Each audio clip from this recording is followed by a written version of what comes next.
پاک فوج زندہ باد، پاک فضائیہ زندہ باد، پاکستان زندہ باد۔ اسلامی جمہوریہ پاکستان کے یوم تکبیر کے موقع پر ایک زبردست ریلی کا اہتمام کیا گیا۔ ریلی کے شرکا زبردست نعرے بازی کر رہے تھے اور یہ ریلی تکریم شہداء کے تحت چیئرمین مظہر اقبال کی قیادت میں نکالی گئی، جس میں یقینی طور پر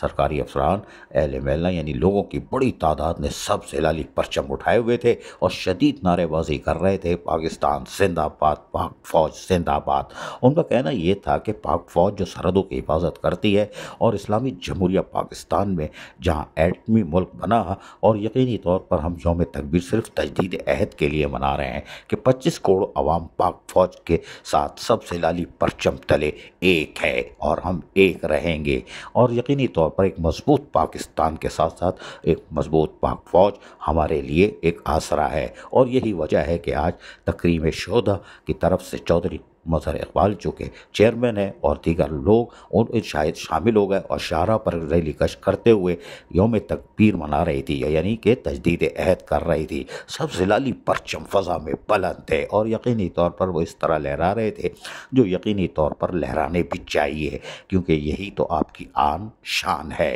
ورنہ سب بیکار ہے۔ اور یقینی طور پر اس میں لوگ کشمیر کی بھی ترجمانی کر رہے تھے اور انہوں نے کوشش یہ کی کہ یہاں پر موجود پاک فوج کے شہداء کو زبردست خراج عقیدت بھی پیش کیا، اور یہ کرنا چاہیے۔ عزیز عارف، KBS بلدیاتی نیوز، کراچی۔